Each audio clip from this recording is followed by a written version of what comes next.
வசனம்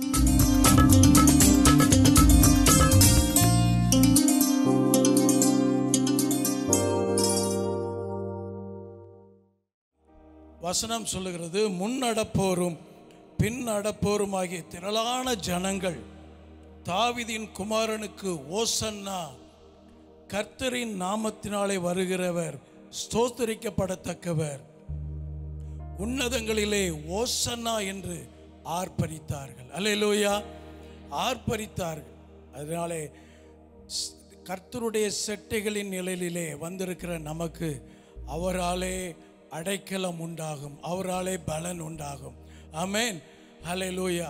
இதனாலே ஆண்டவரை துதித்து ஆண்டவரை மகிமைப்படுத்தி ஆனந்த துதி ஒளி கேட்கும், ஆடல் பாடல் சத்தம் பிறக்கும் என்ற பாடலை நாம் பாடி தேவனை மகிமைப்படுத்துவோம். கைகளை தட்டி ஆமென். ஆனந்த துதி ஒளி கேட்கும், ஆடல் பாடல் சத்தமும் தோனிக்கும், ஆகாய விண்ணினாய் அவர் ஜனம் பெருகும், வாக்கு பலிக்கும். ஆகாய விண்ணினாய் அவர் ஜனம் பெருகும், வாக்கு பலிக்கும். மகிமைப்படுத்துவேன் என்றாரே, மகிபனின் பாசம் பெரிதே, மங்காத புகழுடன் வாழ்வோம், மாற்றி பெற்று உயர்ந்திடவோமே, குறுகிட மாட்டோம். ஆமென், நாம் குறுகிட மாட்டோம். ஆமென், குறையில்லா தேவனின் வாக்கு, ஆனந்த துதி ஒலி கேட்கும், ஆடல் பாடல் சத்தமும் தோனிக்கும், ஆகாய விண்ணினாய் அவர் ஜனம் பெருகும், ஆண்டவர் வாக்கு பலிக்கும். அவர் ஜனம் பெருகும், ஆதி நிலை ஏகுவோமே, ஆசீர் திரும்ப பெறுவோமே, பாலான மண்மேடுகள் யாவும் பாராளும் எந்தன் மனையாகும், சிறை வாழ்வு மலையும் சீர்வாழ்வு மலரும் சீயோனின்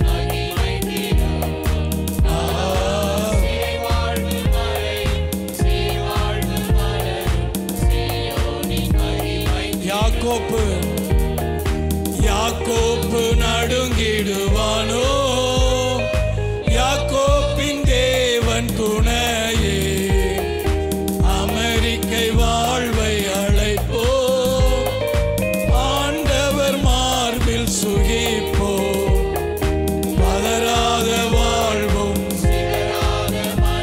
ஆமென், பதறாத வாழ்வும்,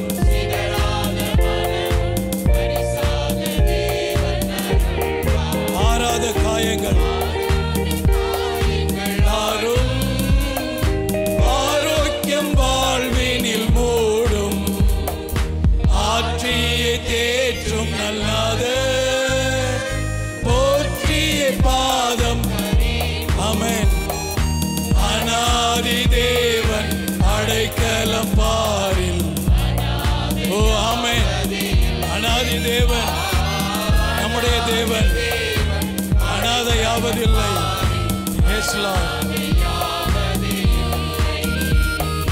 பார்ப்போற்றும் தேவன் நம் தேவன், பாரினில் வேறில்லை பாக்கியம், நீரந்தன் ஜனங்கள் என்றாரே, வேறென்ன வாழ்வினில் வேண்டும், பிள்ளைகளும் சபையும் பிதா முன்பில் நிலைக்கும்,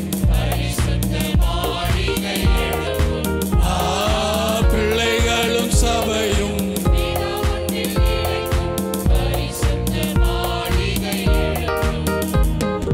விடுதலை முழங்கிடுவோம்,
தட்டி ஆண்டவரே உமக்கு நன்றி செலுத்துகிறோம் அப்பா.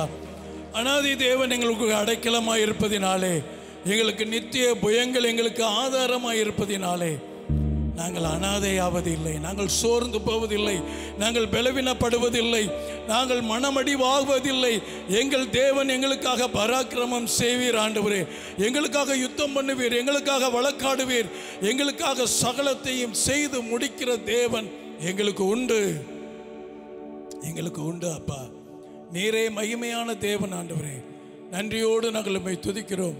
கர்த்தர் எங்களுக்கு பலனாக இருப்பதினாலே, அடைக்கலமாக இருப்பதினாலே நாங்கள் சோர்ந்து போவதில்லை, பலவீனப்படுவதில்லை. எங்கள் தேவன் எங்களுக்காக யுத்தம் பண்ணுகிற தேவன் ஆண்டவரே, வெற்றி கொடியை தருகிற தேவன். ஆமேன், ஆமேன், ஆமேன். அவருக்கு கைகளை தட்டி ஆண்டவருக்கு நன்றி செலுத்தி, ஆண்டவரே நாங்கள் உம்முடைய சமூகத்தில் இருப்பதினாலே சோர்ந்து போவதில்லை, பலப்படைவதில்லை. எங்கள் தேவன் எங்களுக்காக மகிமைப்படுவார். ஆமேன், ஆமேன். தலைகள் உயரட்டும், கதவு திறக்கட்டும். ராஜா வருகிறார், இயேசு ராஜா வருகிறார். ஹல்லேலூயா. உணர்ந்தவர்களாக இந்த பாடலை பாடி தேவனை ஆர்ப்பரிப்போம்.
Lord, thank you Lord. கைகளை தட்டி ஆண்டவரே, நீர் மகிமையின் ராஜா அப்பா.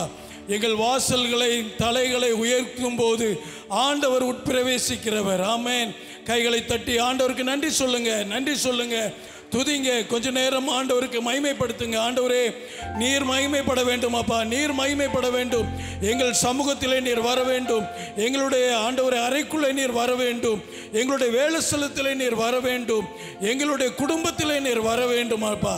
நீர் மகிமையின் ராஜா, நீர் மகத்துவம் உள்ளவர், நீர் சேனைகளின் கர்த்தர், நீர் வைராக்கியம் உடையவர். ஆண்டவரே, உன்னதங்களிலே இருக்கிற வாசம் பண்ணுகிற தேவன், நீர் பூமியிலே அடியார்களை நோக்கி வந்தீர். எத்தனை அருமையான தேவன் அவர். வாக்கு தத்தங்களை கொடுத்தவர், வாக்கு மாறாதவர். நான் வருவேன், உன்னிடத்திலே வருவேன், உன்னிடத்திலே தங்குவேன், உன்னை உயர்த்துவேன் என்று சொன்ன தேவன் நம்மளை உயர்த்தி வைத்திருக்கிறாரே. சகலவற்றிலும் ஆசீர்வாதமாய் நம்மை வைத்திருக்கிறாரே. அவருடைய அன்பு பெரிதாக இருக்கிறதே. ஹல்லேலூயா, ஹல்லேலூயா. ஆமென், ஆமென். கர்த்தர் நம்மை நினைத்திருக்கிறார், அவர் நம்மை ஆசீர்வதிப்பார். ஹல்லேலூயா, ஆமென். மூன்றாவதாக நாம் பாடுவோம், என் தேவன் சகலத்தையும் செய்ய வல்லவர், அவரால் கூடாத காரியம் ஒன்றுமே இல்லை. என் கர்த்தர் செய்ய நினைத்தது ஒன்றும் தடைபடாது என்பதை நினைத்து வாக்குத்தத்தங்களோடு இந்த பாடலை பாடுவோம்.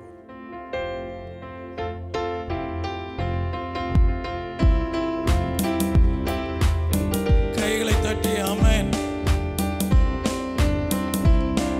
என் கர்த்தர் செய்ய நினைத்தது அது தடைபடாது.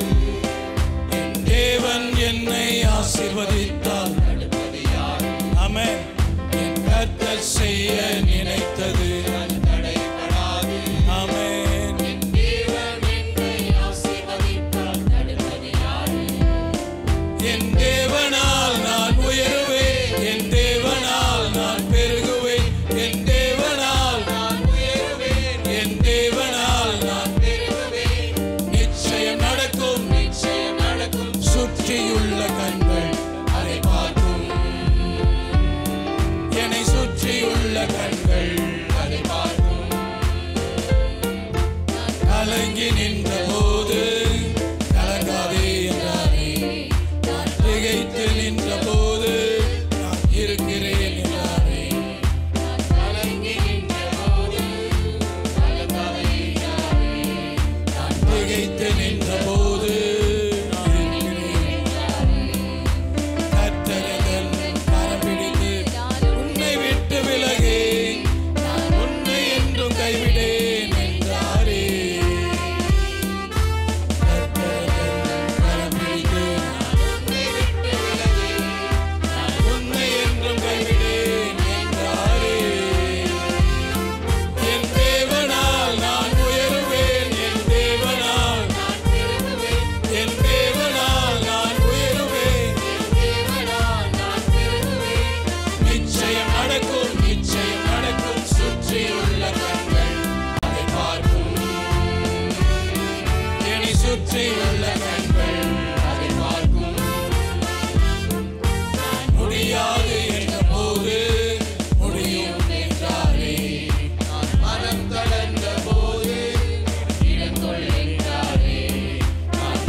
நிச்சயம் நடக்கும். சுற்றியுள்ள கண்கள் அதை பார்க்கும். என்னை சுற்றியுள்ள கண்கள் என் தேவனால் நான் உயர்வேன். சொல்லுங்க. ஒரே காங்கலமணி அமெரிக்கா என் தேவனால். ஓ thank you Lord. நிச்சயம் நடக்கும். Thank you Lord. ஆமென். ஆண்டவரால் நீங்கள் உயர்வீர்கள். கைகளை தட்டி உற்சாகமாக, ஆண்டவரே நீர் என்னை உயர்த்த போகிறீர். ஆண்டவரே தாழ்வில் இருந்த என்னை நீர் உயர்த்தினீரே. இந்த ஏழை கூப்பிட்ட போதெல்லாம் எனக்கு நீர் உதவி நீரே. அல்லேலூயா. துதிங்க துதிங்க, வாய்களை திறந்து சற்று நேரம். ஆண்டவரே நீர் என்னை உயர்த்துகிற தேவன். ஆண்டவரே முடங்கி கிடக்கிற நான் அல்ல ஆண்டவரே, என்னை கண்மலையின் மேலே நிறுத்துகிற தேவன். ஆண்டவரே ஆண்டவரே நான் என் உயர்வேன், நான் மகிமைப்படுத்துவ தேவன் எங்களோடு கூட இருக்கிறீர். ஆண்டவரே ஆண்டவரே சகலவற்றிலும் எங்களை உயர்த்துகிற தேவன். அப்பா Thank you Lord. ஆண்டவரே நாங்கள் உம்முடைய சமூகத்திலே வந்திருக்கிறோம். எங்களை ஆசீர்வதிப்பது உம்முடைய சித்தம் அப்பா. எங்களை உயர்த்துவது, எங்களுடைய காரியங்களை நீர் மேற்போட்டுக் கொள்வது. நீர் உண்மையுள்ள தேவன் ஆண்டவரே, நீர் உண்மையுள்ள தேவன். ஐயா எங்கேயோ கிடந்தோமே அப்பா, பாழாய் கிடந்தோமே ஆண்டவரே, யாரும் பார்க்காத நிலைமையிலே நாங்கள் இருந்தோமே ஆண்டவரே. எங்களை கரம் பிடித்தவர், எங்களை கொண்டு வந்தீர் ஆண்டவரே. ஐயா அந்த துபாய் தேசத்தை நாங்கள் பார்க்கவில்லை, எங்களை கொண்டு வந்தீர் ஆண்டவரே. கையின் பிரயாசத்தை எங்களுக்கு ஆசீர்வாதமாய் வைத்தீர். பாக்கியமும் நன்மையும் உண்டாகும்படியாய் கிருபை செய்தீர் ஆண்டவரே. எங்களை உயர்த்தினீர், எங்களை உயர்த்தினீர், எங்களை உயர்த்தினீர். நீர் பெரியவர், நீர் பெரியவர், நீர் பெரியவர். நாங்கள் உம்மை பெரியவர் என்று சொல்லும் பொழுதெல்லாம் எங்களுக்கு பெரிய காரியங்களை செய்வீராப்பா, பெரிய காரியங்களை செய்வீர். நன்றியோடு நாங்கள் கைகளை தட்டி ஆமென்.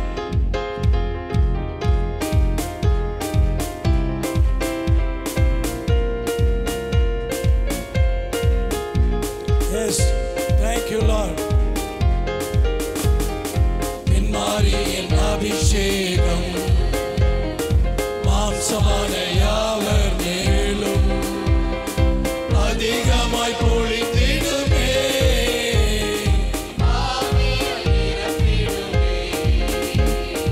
பின்மாரியின் அபிஷேகம் மாம்சமான யாவர் மேலும் அதிகமாய் பொழிந்திடுமே.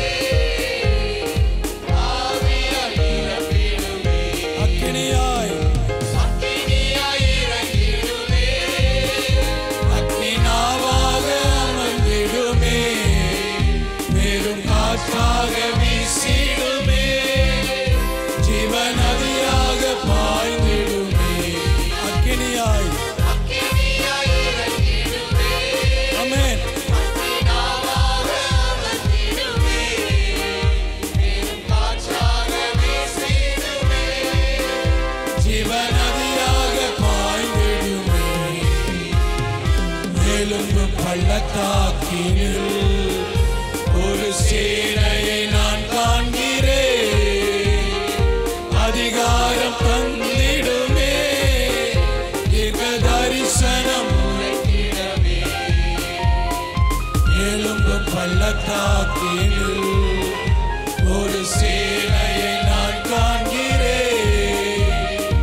அதிகாரம் தந்திடுமே. தீர்க்க தரிசனம் உரைத்திடவே. அக்கினியாய் இறங்கிடுமே. அக்கினியாவாக அமர்ந்திடுமே. பெரும் காற்றாக வீசிடுமே. ஜீவநதியாக பாய்ந்திடுமே.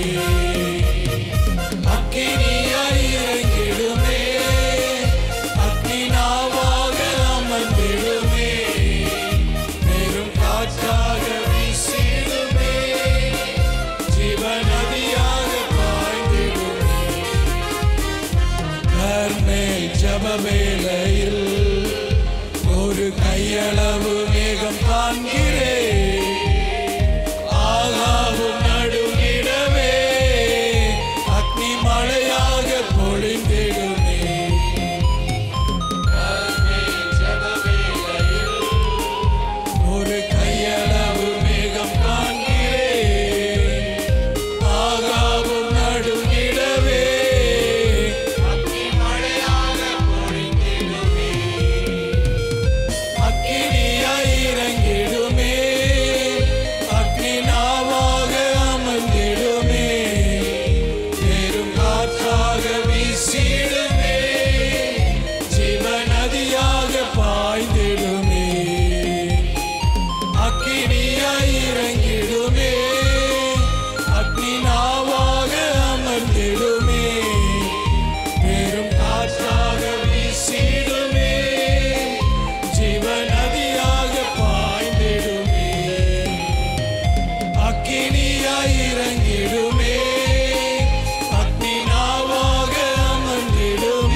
shabalaba rikadalama kede kebe shabuma manaba.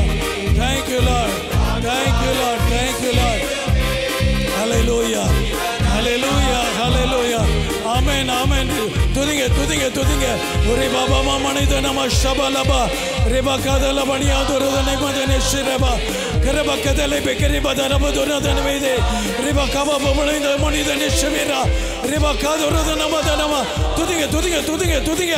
அக்கினி இறங்கட்டும், உன்னுடைய குடும்பத்தில் இறங்கட்டும், உனக்குள்ள இறங்கட்டும், உன்னுடைய பிள்ளைகளுக்குள்ள இறங்கட்டும், உன்னுடைய சந்ததி மேலே ஒரு கபா கபா அரபி கதலுதனி தன மதனி ஷம்பதலபா ரேகா ரபனமா ரேகா துருதனி மதனி தனிமா ரெபா லபனியா துருதனமா ஷபலியா துரா. துதிங்க துதிங்க, விடாதீங்க விடாதீங்க. தேவன் நம் நடுவில் இருக்கிறார், அவர் நம்மை ஆளுகை செய்வார்.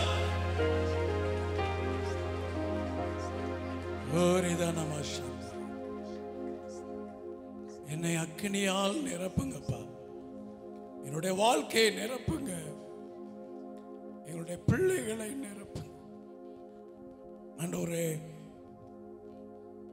எலும்பு பள்ளத்தாக்கிலே ஒரு சேனையை நான் கண்டேனே ஆண்டவரே, ஒரு மேகம் எழும்பினதே ஆண்டவரே. எங்களுடைய வாழ்க்கையில அப்படி நடக்கட்டும் அப்பா, எங்களுடைய வாழ்க்கையில அப்படி நடக்கட்டும். எங்கள் சந்ததி ஆசீர்வாதமா இருக்கட்டும் ஆண்டவரே. உம்முடைய சமூகத்துக்கு நாங்கள் வர வேண்டுமே அப்பா, உம்முடைய சமூகத்தில் நாங்கள் தரிசிக்க வேண்டுமே. இங்க இருந்து வாழ்ந்து மடிந்து போகிறதுக்கு இல்ல ஆண்டவரே.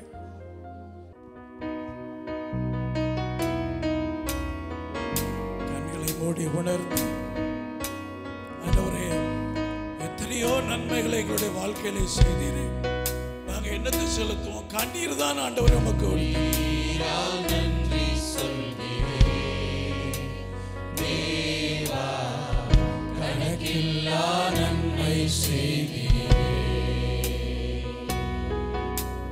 கண்ணீரால் நன்றி சொல்கிறேன் தேவா, கணக்கில்லா நன்மை செய்தீரே. கைகளை உயர்த்தி நன்றி நன்றி ஐயா ஏசையா, பல கோடி நன்மை செய்தீரே. நன்றி நன்றி ஐயா ஏசையா, பல கோடி நன்மை செய்தீரே. நீரால் நன்றி சொல்கிறேன் தேவா, கணக்கில்லா நன்மை செய்தீரே. தாழ்வில் என்னை நினைத்தீரே, தாழ்வில் என்னை நினைத்தீரே, தயவாய் என்னை உயர்த்தினீரே. உங்கள் நன்மை என்ன சொல்லுவே, தாயின் கருவில் தெரிந்து கொண்டீர், உள்ளங்கையில் வரைந்து வைத்தீர். உங்கள் நன்மை எண்ணி பாடுவே, உந்த நன்மை எண்ணி பாடுவே. நன்றி நன்றி ஐயா ஏசையா, பல கோடி நன்மை செய்தீரே. நன்றி நன்றி ஐயா ஏசையா, பல கோடி நன்மை செய்தீரே. உந்தன் ரத்தம் எனக்காய் சிந்தி, சிலுவையில் எனக்கு ஜீவன் தந்தீர்.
ஏசையா பல கோடி நன்மை செய்தீரே. கண்களை மூடி தேவ சமூகத்திலே ஆண்டவரே உமக்கு முன்பாக வந்து நிற்கிறோம் அப்பா. எங்களை தாழ்த்தி ஒப்பு கொடுக்கிறோம். எங்களுடைய வாழ்க்கையிலே நீர் செய்த எல்லா நன்மை உபகாரங்களுக்காக நன்றி செலுத்துகிறோம். இன்னும் நீர் எங்களிடத்திலே மகிமைப்படுவீராக. உடைய நாமத்தை உயர்த்தும். வந்திருக்கிற நம்முடைய பிள்ளைகளை ஆசீர்வதிங்க ஆண்டவரே. தேவ செய்திக்கு முன்பாக நாங்கள் எங்களை வந்திருக்கிறோம். கர்த்தர் எங்களோடு பேசுவீராக. தேவனுடைய வார்த்தை இருபுறமும் கருக்குள்ள பட்டயம் அப்பா. அது ஆவியையும் ஆத்துமாவையும் ஊனையும் கணுக்களையும் உருவ குத்துகிறதாயும் பிரிக்கிறதாயும் வகையறுக்கிறதாயும் இருக்கிறதப்பா. அது எங்களோடு கூட பேசட்டும். மகிமைப்படுவீராக. உயிர்த்தெழுந்த இயேசு கிறிஸ்துவின் ஈடு இணையற்ற நாமத்தில் ஜெபித்து மன்றாடுகிறோம் பரிசுத்தமுள்ள பரமபிதாவே. அல்லேலூயா. கர்த்தர் தாமே உங்களை ஆசீர்வதிப்பாராக. தர்மனை வழியிலும் நம்ம இதில் நம்முடைய அது காலத்தில் இருந்த சீனியர் பாஸ்டர் எபினேசர் நம்மளுக்கு வந்திருக்கிறார்கள். புதுசாக வந்தவர்களுக்கு அவர் தெரியாது, பழசார்களுக்கெல்லாம் அவர் தெரியும். நாளையில் அவர் நமக்கு தேவ செய்தி கொண்டு வருவார்கள். கரங்களை தட்டி அவரை நம்ம வரவேற்கிறோம். Praise the Lord.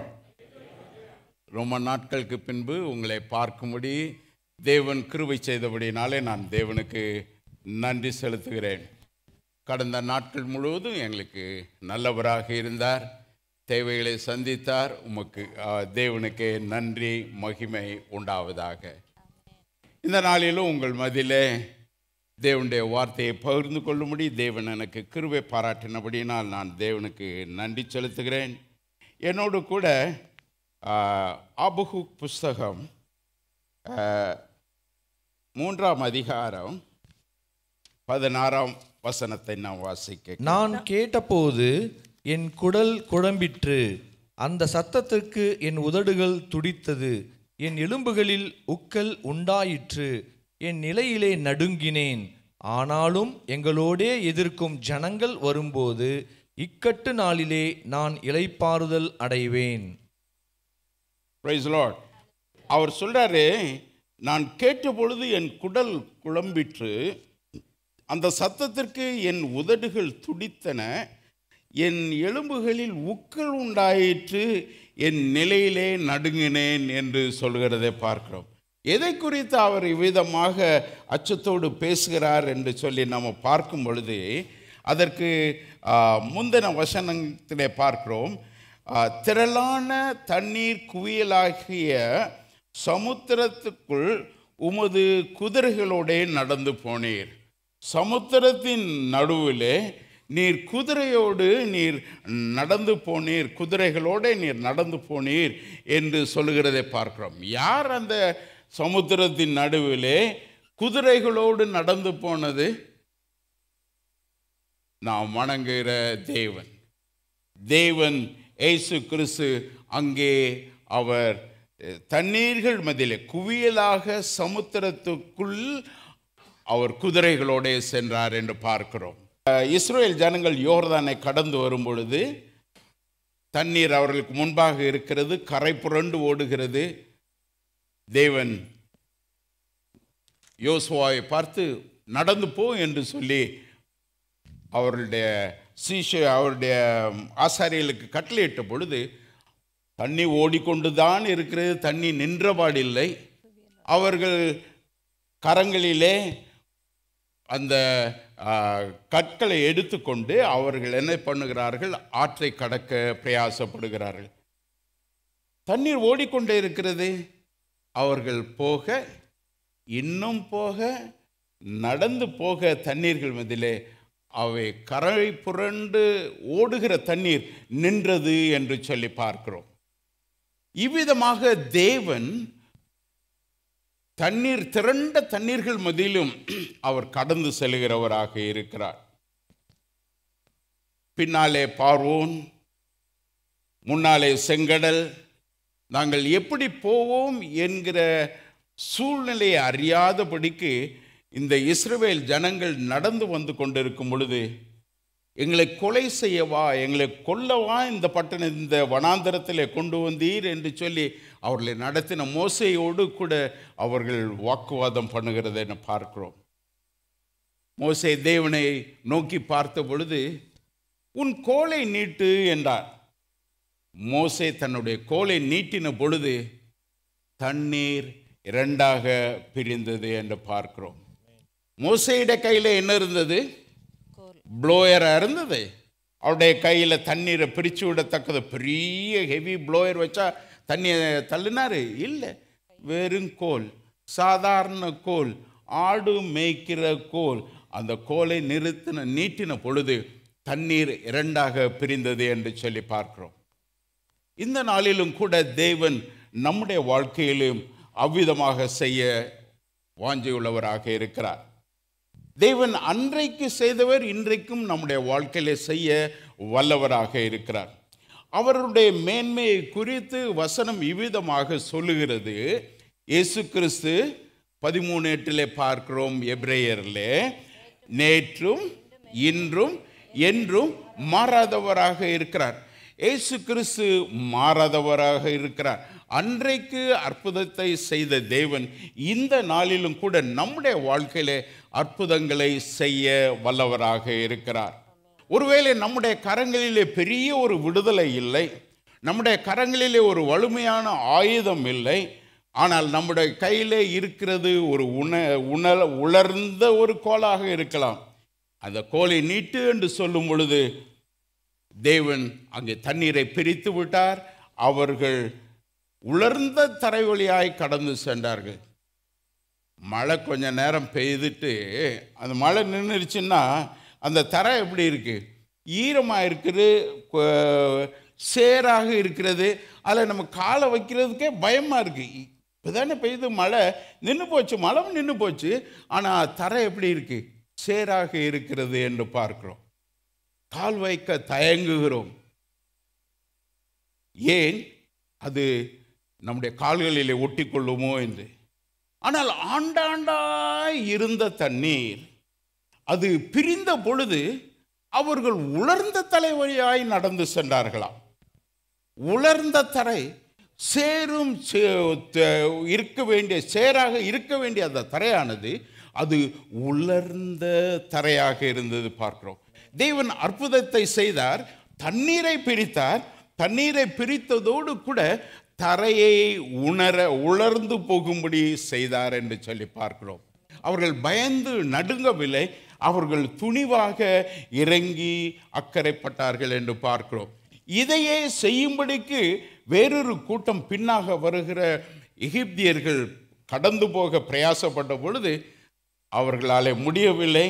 அவர்கள் சக்கரங்கள், வண்டி, அந்த சேரட்டுடைய சக்கரங்கள் எல்லாம் கலண்டு போயிட்டான். அவர்களால் கடக்கக்கூடாத அளவிற்கு போனது. அந்த அளவிற்கு தேவன் சத்துருக்களை முறியடித்தார் என்று பார்க்கிறோம். மோசே அக்கறைப்பட்ட பிறகு, எல்லாரும் வந்த பிறகு மறுபடியும் கோலை நீட்டின பொழுது தண்ணீர் மறுபடியும் இருந்த நிலைமைக்கே வந்தது என்று பார்க்கிறோம். இந்த மாலை நேரத்தில் ஒருவேளை உங்களுக்கு எதிராக இருக்கிற ஒரு பெரிய சமுத்திரமாக இருக்கலாம். எப்படி எனக்கு இவைகள் எல்லாம் வாய்க்கும், என்னுடைய காரியங்கள் எவ்விதமாக இருக்கும் என்று சொல்லி நீங்கள் யோசிக்கிறவர்களாக இருக்கலாம், கலங்குகிறவர்களாக இருக்கலாம். இயேசு இந்த மாலை நேரத்தில் உங்களை பார்த்து சொல்வது, திகையாதே, கலங்காதே, நான் உன் தேவன். திகையாதே, கலங்காதே, நான் உன் தேவன் என்று சொல்லுகிறார். அவர் நம்மோடு கூட இருக்கும் பொழுது அவர் நம்மை தடைகளுக்கு மேற்பட்டு நடந்து செல்ல தேவன் கிருபை செய்கிறவராக இருக்கிறார்.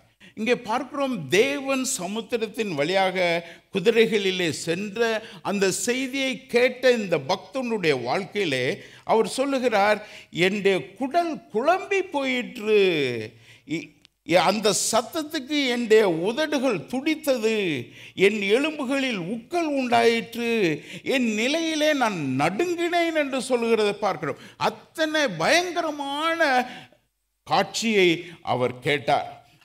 நடந்து போகிற தேவனை குறித்து அவர் அன்றைக்கு நடக்கவில்லை, எத்தனையோ ஆண்டுகளுக்கு முன்பாக நடந்தது. அந்த நாளிலே ஒரு விசேஷித்த ஒரு தரிசனத்தை, வெளிப்பாடை அந்த தீர்க்கதரிசி பெற்றுக்கொண்டார் என்று பார்க்கிறோம். இந்த சத்தத்தை கேட்ட பொழுது நான் உக்கி போனேன், எலும்புகள் எல்லாம், என் எலும்புகள் உக்கல் உண்டாயிற்று என்று சொல்லி அவர் சொல்கிறதை பார்க்கிறோம். இவ்வளவு பயங்கரமான ஒரு காட்சி. அப்படி இருக்கும் பொழுது அவர் சொல்கிறார், தொடர்ந்து சொல்லுகிறார், ஆனாலும் எங்களோட எதிர்க்கும் ஜனங்கள் வரும்போது இக்கட்டு நாளிலே நான் இளைப்பாறுதல் அடைவேன். இக்கட்டு நாளிலே நான் இளைப்பாறுதல் அடைவேன். உலகம் ஒரு சுகமான ஒரு வாழ்க்கை. தேவன் நமக்கு இந்த பட்டணத்திலே தந்திருக்கிற இந்த நல்ல வாழ்க்கைக்காக தேவனுக்கு நன்றி செலுத்துவதோடு, தேவன் இவ்விதமாகவே என்னாலும் நம்முடைய தேவைகளை சந்தித்து நடத்துவார், என்னை வழிகாட்டுவார், என்னை பாதுகாப்பார் என்கிற ஒரு நம்பிக்கையோடு கூட நாம் பிரவேசித்திருக்கிற நாம், நம்முடைய வாழ்க்கை ஒரு ரோஜா மலர்களில் ஆன ஒரு பஞ்சு மெத்தை அல்ல. இயேசு சொல்லும் பொழுது சொல்கிறார், உலகத்திலே உங்களுக்கு உபத்திரவங்கள் உண்டு, திடன் கொள்ளுங்கள், நான் உலகத்தை ஜெயித்தேன். இன்னும் சொல்லுகிறார், அவருடைய மரணத்தை, அவருடைய இரத்தத்தை, அவர் நமக்காக செய்ததை நாம் நம்பும் பொழுது உங்கள் விசுவாசமே உலகத்தை ஜெயிக்கிற ஜெயம் என்று சொல்கிறார். ஒரு பகுதியிலே அவர் சொல்லுகிறார், நான் உலகத்தை ஜெயித்து விட்டேன். இன்றைக்கு நம்முடைய பகுதியிலே அவர் சொல்லுகிறது, உன்னுடைய விசுவாசம் உலகத்தை ஜெயிக்கும். ஹல்லேலூயா. இந்த நாளிலே தேவன் அவரை நம்பும் பொழுது நம்மை விடுவிக்கிறவராக, நம்முடைய தேவைகளை சந்திக்கிறவராக இருக்கிறார். 8 சுரக்காய் கறிக்கு உதவாது என்று சொல்வார்கள். இது ஏட்டிலே எழுதப்பட்டிருக்கிறதே, இன்றைக்கு வாழ்கிற எனக்கு என்ன என்கிற ஒரு வினா நம்முடைய வாழ்க்கையில் எப்பொழுதும் எழும்பக்கூடும். நான் இந்த சூழ்நிலையில் இருக்கிறேனே, தேவனுக்கு கண்ணில்லையா என்று சொல்லுகிறவர்களும் உண்டு. தேவன் சகலத்தையும் அறிவுகிறவராக இருக்கிறார். நான் என் தாயின் வயிற்றிலே உண்டாவதற்கு முன்பாகவே தேவன் என்னை அறிவார் என்று சொல்லி பார்க்கிறோம். உலகம் உண்டாவதற்கு முன்பாகவே தேவன் என்னை அறிவார் என்று சொல்லி பார்க்கிறோம். என்னை குறித்து எனக்கு அதிகமாக தெரியாது, என்னை பற்றியே எனக்கு தெரியாது இருக்கிற பொழுது என்னை அறிந்த ஒருவர் இருக்கிறார், எல்லாவற்றையும் அறிந்த ஒருவர் இருக்கிறார், அவர் என்னை நடத்துவார் என்ற நம்பிக்கை அவராக இருக்கிறது என்று சொல்லி பார்க்கிறோம். ஆகையினால அவர் சொல்லுகிறார், கலங்காதே திகையாதே என்று சொல்லுகிறதை பார்க்கிறோம். ஏசாயா தீர்க்கதரிசியின் புஸ்தகம் 40வது அதிகாரத்திற்கு நாம் திருப்பும் பொழுது அங்கே பார்க்கிறோம், என் ஜனங்கள் 40:1 என் ஜனத்தை ஆற்றுங்கள் தேற்றுங்கள், என் ஜனத்தை ஆற்றுங்கள் தேற்றுங்கள் என்று சொல்கிறதை பார்க்கிறோம். கர்த்தருடைய வார்த்தை இந்த மாலை நேரத்தில் நம்மை தேற்றுகிறதற்காக, நம்மை ஆற்றுகிறதற்காக வருகிறது. தேவன் நம்மோடு கூட இருக்கிறவராக இருக்கிறார். உலகத்தின் முடிவு பரியந்தம் சகல நாட்களிலும் நான் உங்களோடு கூட இருக்கிறேன் என்று சொன்னவர் நம்மை ஆற்றி தேற்றுகிறவராக இருக்கிறார். இன்னும் அவர் சொல்லும்போது, தன்னுடைய ஊழிய காலத்திலே வருத்தப்பட்டு பாரம் சுமக்கிறவர்களே, உங்களிலே சிலர் என்னிடத்திலே வரக்கடவீர்கள், நான் உங்களிலே சிலருக்கு இளைப்பாறுதல் தருவேன். அப்படியா என்று சொல்லி இருக்கிறார். மத்தேயு 11ஆம் அதிகாரம் 28-30 வசனங்களிலே வருத்தப்பட்டு பாரம் சுமக்கிறவர்களே, நீங்கள் எல்லாரும் என்னிடத்தில் வாருங்கள், நான் உங்களுக்கு இளைப்பாறுதல் தருவேன். நான் சாந்தமும் மனத்தாழ்மையுமாய் இருக்கிறேன். என் நுகத்தை உங்கள் மேல் ஏற்றுக்கொண்டு என்னிடத்தில் கற்றுக்கொள்ளுங்கள், அப்பொழுது உங்கள் ஆத்துமாக்களுக்கு இளைப்பாறுதல் கிடைக்கும். இளைப்பாறுதல் தருகிறவர் இந்த மாலை நேரத்திலே அவர் இளைப்படைந்தவராய் இருந்தாரா? அவருடைய வாழ்க்கையிலே எல்லா சூழ்நிலையிலும் ஒரு சுமூகமான சூழ்நிலை உண்டாயிருந்ததா? பிதாவே உமக்கு சித்தமானால் இந்த பாத்திரம் என்னை விட்டு நீங்கும்படி செய்யும் என்று சொல்லி அவர் தேவனை நோக்கி ஜெபித்தாரே. அவருடைய வாழ்க்கையிலே உபத்திரவங்கள், போராட்டங்கள் வந்ததே ஏன்? எதற்காக? நம்மை மீட்கும்படிக்காக. அவர் பட்ட பாடுகளினாலே அவர் நம்மை மீட்கும்படிக்காக அவர் நமக்காக தன்னுடைய ஜீவனை கொடுத்தார். நமக்காக ஜீவனை கொடுத்த இந்த ஆண்டவரை நாம் அவரை பற்றி கொள்ளும் பொழுது அவர் சொல்லுகிறார், பாரம் சுமக்கிறவர்களே என்னிடத்திலே வாருங்கள். ஒருவேளை உங்களுடைய வாழ்க்கையிலே ஏதாவது ஒரு காரியத்தை குறித்து சிந்தித்து பாரப்பட்டு கவலைப்பட்டு கண்ணீர் சிந்தி கசந்த ஒரு வாழ்க்கையாக இருக்கிறதே என்று சொல்கிற ஒரு சூழ்நிலையிலே கடந்து வந்திருப்பீர்களானால் அவர் இந்த மாலை நேரத்தில் உங்களை பார்த்து அழைக்கிறார், என்னிடத்திலே வா, என்னிடத்திலே வா. ஒரு சிலருக்கல்ல இந்த ஆசீர்வாதம், எல்லாருக்கும் என்று சொல்கிறதை பார்க்கிறோம். நீங்கள் எல்லாரும் என்னிடத்திலே வாருங்கள், நான் உங்களுக்கு இளைப்பாறுதல் தருவேன். நான் சாந்தமும் மனத்தாழ்மையுமாய் இருக்கிறேன். என் நுகத்தை உங்கள் மேல் ஏற்றுக்கொண்டு என்னிடத்திலே கற்றுக்கொள்ளுங்கள், அப்பொழுது உங்கள் ஆத்துமாக்களுக்கு இளைப்பாறுதல் கிடைக்கும் என்று சொல்கிறதை பார்க்கிறோம். அவருடைய நுகத்தை நாம் ஏற்றுக்கொண்டு அவரை நாம் பின்பற்றும் போது வாழ்க்கையில் இளைப்பாறுதல், அவருடைய வசனத்தை கீழ்ப்படிந்து நாம் அதை கை கொள்ளும் பொழுது நம்முடைய வாழ்க்கையிலே நமக்கு இளைப்பாறுதல். தேவன் இவ்வளவாக உலகத்தை அன்பு கூர்ந்தார், தன்னுடைய சொந்த குமாரனையே ஒப்பு கொடுத்தார் என்று பார்க்கிறோம்.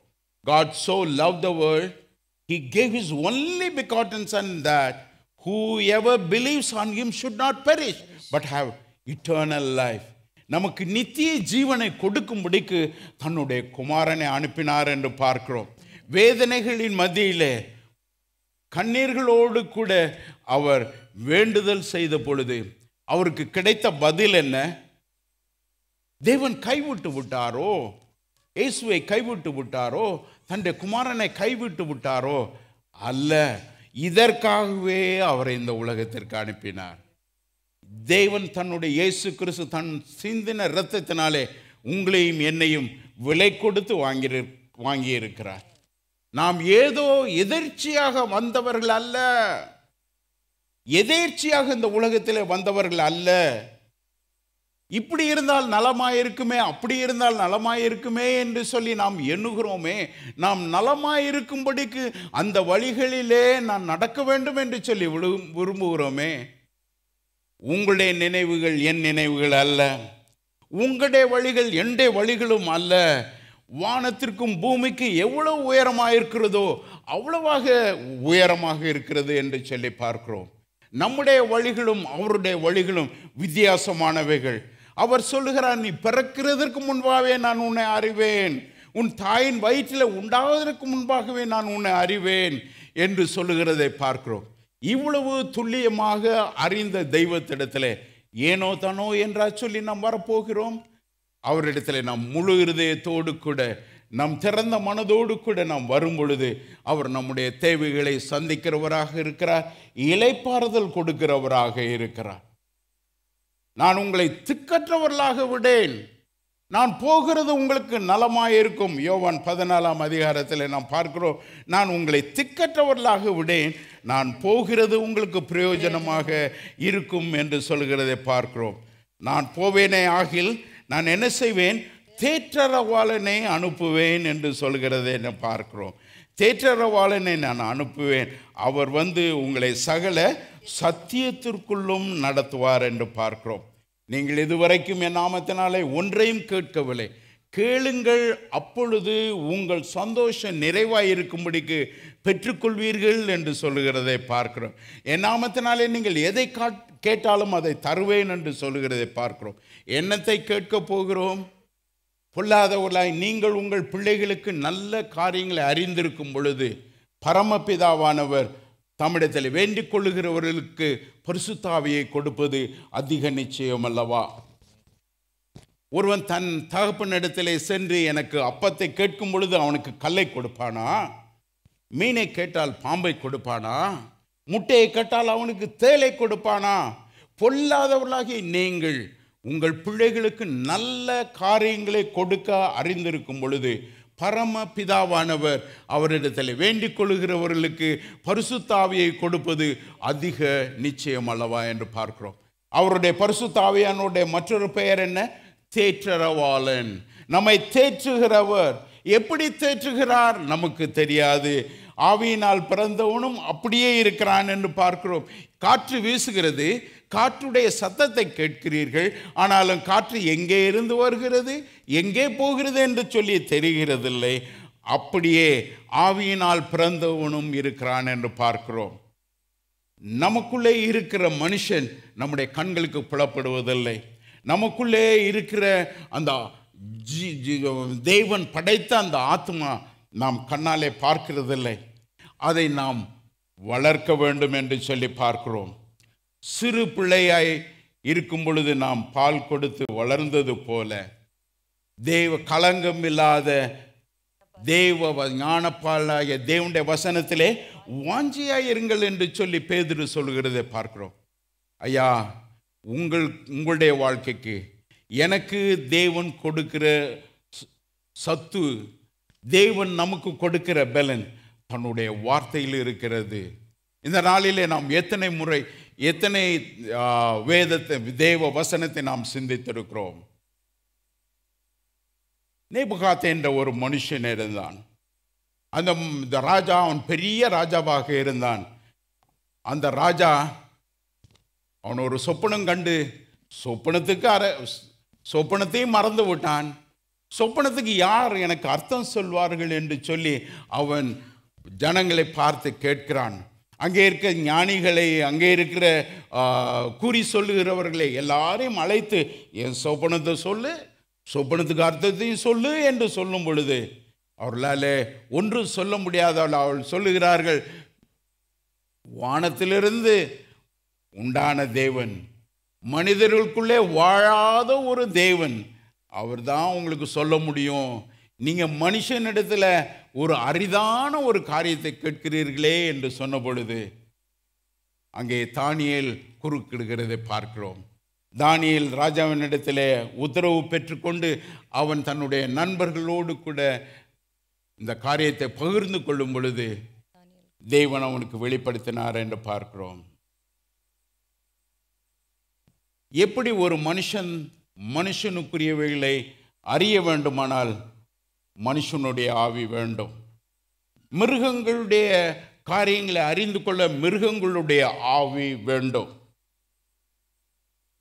பறவைகளுடைய காரியங்களை அறிந்து கொள்ள பறவைகளுடைய ஆவி வேண்டும். இப்படி இருக்கும் பொழுது மனிதன் தெய்வத்தை எவ்விதமாக அறிந்து கொள்ளப் போகிறான்? மனிதன் எவ்விதமாக அறிந்து கொள்ளப் போகிறான்?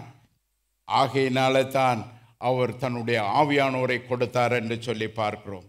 பரிசுத்த ஆவியானவர் வந்த பொழுது பலன் அடைந்து அவருக்கு சாட்சிகளாய் இருப்பீர்கள் என்று சொல்லி உங்களையும் என்னையும் நம்பி அவர் இந்த உலகத்தை விட்டு சென்றார் என்று பார்க்கிறோம். அவர் பெரிய ஒரு நம்பிக்கையோடு கூட சென்றார். இயேசு மரிக்கும் பொழுது எத்தனை பேர் அவரோடு கூட போனார்கள்? ஒருவரும் போகவில்லை. 3.5 ஆண்டு அவர்களோடு ஊழியம் செய்தார்களே, அவர்கள் கூட சென்றார்களோ? இல்லையே, அவரை கைவிட்டு விட்டார்கள் என்று சொல்லி பார்க்கிறோம். ஆனாலோ பரிசுத்த ஆவியானவர் வந்த பொழுது அவர்கள் இயேசுவை குறித்து சொன்னார்கள். யார் சொன்னது? மறுதலித்தவர்கள் சொன்னது, கைவிட்டவர்கள் சொன்னது. அந்த சொன்ன வார்த்தையை பரிசுத்த ஆவியானவர் உறுதிப்படுத்தி 3000 பேர் ஆண்டவரை ஏற்றுக்கொண்டார்கள் என்று பார்க்கிறோம். இவ்விதமாக தானியேலுக்கு தேவன் வெளிப்படுத்தினார் என்று சொல்லி பார்க்கிறோம். இந்த மாலை நேரத்திலும் கூட நாம் நம்முடைய காரியங்களை நம்மால் புரிந்து கொள்ள முடிவதில்லை. தெய்வத்துடைய காரியங்களை நாம் எவ்விதமாக அறிந்து கொள்ள போகிறோம்? ஆகையினாலே தான் இதனுடைய அத்தியாவசியத்தை உணர்ந்த இயேசு கிறிஸ்து, உங்களை திக்கற்றவர்களாக விடேன், நான் போகிறது நலமாயிருக்கும், போவேன் ஆகில் தேற்றரவாளனை உங்களுக்கு அனுப்புவேன் என்று சொல்லியிருக்கிறார். அவரை நாம் கண்ணாலே பார்க்க முடியாது, காதுகளினாலே கேட்க முடியாது, உலகத்தான் இதை பெற்றுக்கொள்ள முடியாது என்று சொல்ல தீர்க்கமாக உறுதியாக சொல்லுகிறதை பார்க்கிறோம். உலகத்துக்கு உரியவர்களாக நாம் ஜீவிக்கும் பொழுது இந்த பரிசுத்த ஆவியானவரை நம்முடைய வாழ்க்கையிலே பெற்றுக்கொள்ள முடியாது. ஆனால் அந்த பரிசுத்த ஆவியானவருக்கு நம்முடைய இருதயத்தை திறந்து கொடுத்து நம்முடைய பாவங்களை மன்னியும் என்று சொல்லி மன்னிப்பை பெற்றுக்கொண்டு அவருடைய பிள்ளைகளாக மாறும் பொழுது தேவன் தன்னுடைய ஆவியானவரை கொடுக்கிறவராக இருக்கிறார். எதற்கு? நம்மை தேற்றுவதற்கு, நம்மை நடத்துவதற்கு, நமக்கு ஆலோசனை சொல்வதற்கு பரிசுத்த ஆவியானவரை தேவன் நமக்கு கொடுக்கிறார் என்று பார்க்கிறோம். இந்த மாலை நேரத்திலே அன்றைக்கு முதல் நூற்றாண்டிலே இயேசுவை பின்பற்றின சீஷர்களுடைய வாழ்க்கையிலே அபிதமாக செய்யக்கூடுமானால் இந்த மாலை நேரத்திலும் நம்முடைய வாழ்க்கை கொண்டு பெரிய காரியங்களை செய்ய முடியும். ஏதோ ஏனோ தானோ என்று சொல்லி வரவில்லை. இந்த கூட்டத்திற்கு நீங்கள் வந்திருக்கிறீர்கள், இயேசுவை பற்றி அறிந்து கொள்கிறீர்கள், கேள்விப்படுகிறீர்கள். இந்த இயேசு ஏட்டு சொரக்காய் அல்ல. இந்த இயேசுவை நம்முடைய வாழ்க்கையில அனுபவிக்க முடியும். அந்த இயேசுவினிடத்தில் இருக்கிற வண்ணமாக வந்து அவரை நோக்கி கூப்பிடும் பொழுது அவர் நமக்கு செவி கொடுக்கிறவராக இருக்கிறார் என்று பார்க்கிறோம். தானியேலுக்கு அந்த தரிசனம் வெளிப்படுத்தப்பட்ட பொழுது அவர் சொல்கிறார், பொன், வெள்ளி, வெண்கலம், இரும்பு, மணல், களிமண் ஆகிய ஒரு சரீரத்தை பார்க்கிறீர். ஒரு பெரிய கையால் புரட்டப்படாத ஒரு கல் புரண்டு வந்து அதை உடைத்து போட்டது. அது உடைத்து பவுடராக, தூசியாக போனது என்று சொல்லி அவர் சொல்லுகிறதை பார்க்கிறோம். ஆனாலோ உருண்டு வந்ததே அந்த கல், அது ஒரு பெரிய கண்மலையாய், அது ஒரு பெரிய பர்வதமாய் மாறிற்று என்று பார்க்கிறோம். இந்த மாலை நேரத்திலும் நாம் கடந்து செல்லுகிற இந்த வாழ்க்கையிலே போராட்டங்கள் உண்டு. நான் தான் முதல்வன், நான் மட்டும்தான் முதல்வனாக இருக்க வேண்டும் என்று சொல்லி முயற்சிக்கிற, பேசுகிற, சொல்லுகிற, அறைகூவலிடுகிற, கொட்டடிக்கிற தேசங்களை நாம் பார்க்கிறோம். இப்படி இருக்கிறபடினாலே அவர்கள் எதையும் செய்ய துணிகரமாக செய்கிறதை நாம் பார்க்கிறோம். என்ன நடக்கும்? ஏது நடக்கும்? மூன்றாவது யுத்தம் வருகிறது என்று சொல்லுகிறார்களே, அது எப்படி? நமக்கு ஒன்றும் தெரியாது. நம்முடைய நிலைமைகளை குறித்து நாம் என்ன நடக்கும் என்று சொல்லியே தெரியாது. ஆனால் நாம் அவரை பற்றி கொள்ளும் பொழுது அவர் நமக்கு உதவி செய்கிறவராக இருக்கிறார். சத்துரு வரும் பொழுது நான் இளைப்பாறுவேன். நம்முடைய வாழ்க்கையில போராட்டங்கள் வரும்போது தேவன் நமக்கு இளைப்பாறுதலை கொடுக்கிறார்.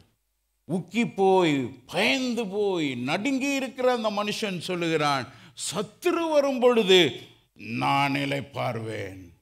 ஐயா, உனக்கு விரோதமாக உருவாகிற எந்த ஆயுதமானாலும் அது வாய்க்காதே போகும் என்று சொல்லி தேவன் சொல்லுகிறதை பார்க்கிறோம்.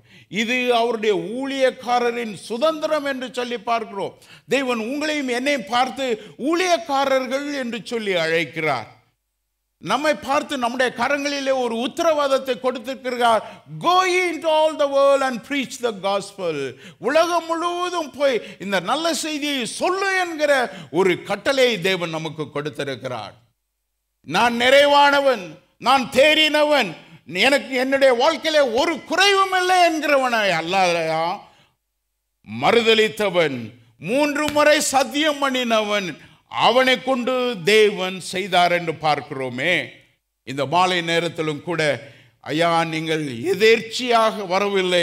தேவன் உங்களுடைய வாழ்க்கையில ஒரு நோக்கம் கொண்டவராக இருக்கிறார். நீங்கள் அவருக்காக ஜீவிக்க வேண்டும் என்று சொல்லி விரும்புகிறார். நாம் சபதரித்த, நாம் சம்பாதித்த இந்த பொருள்கள் எத்தனை நாம் மாறிக்கொண்டு போகிறோம். ஒன்றுமில்லையே, ஒன்றும் கொண்டு வந்ததும் இல்லை, கொண்டு போகிறதும் இல்லையே. ஆகையினால இந்த வாழ்க்கையிலே நாம் சிரமப்பட, கருசனையாயிருக்க, நாம் சிந்தனையாயிருக்க வேண்டிய காரியம் என்ன?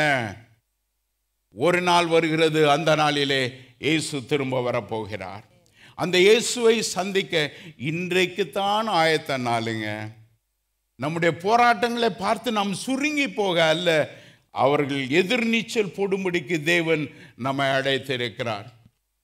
செத்த மீன்கள் தண்ணீரோடு அடித்து செல்லப்படும், உயிருள்ள மீனோ தண்ணீர்களுக்கு எதிராக செல்லும் என்று சொல்லி பார்க்கிறோம். தேவன் இந்த நாளில் நாம் சுருங்கி போக அல்ல, நாம் குறுகி போக அல்ல, எழும்பி நடக்கிறவர்களாக இருக்க, நிமிர்ந்து நிற்கிறவர்களாக இருக்க தேவன் நம்மை அழைத்திருக்கிறார்.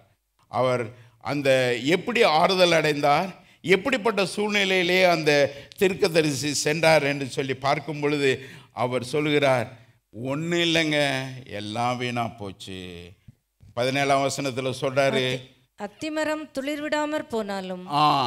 அத்தி மரத்தில் துளிர் இல்லைங்க, துளிர் இல்லை அப்படின்னா எப்படி இருக்கும்? அப்போ அது என்னைக்கு வருமோ துளிர்? துளிர் இல்லை.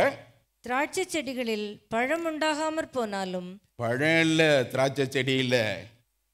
வாசிங்க. ஒலிவ மரத்தின் பலன் அற்று போனாலும், வயல்கள் தானியத்தை விளைவியாமற் போனாலும், கிடையில் ஆட்டு மந்தைகள் முதலற்று போனாலும், தொழுவத்தில் மாடு இல்லாமற் போனாலும். இங்க பார்க்கிறோம், இல்ல இல்ல இல்ல என்று சொல்கிற பாட்டு பாடுகிற ஒரு மனுஷனை பார்க்கிறோம்.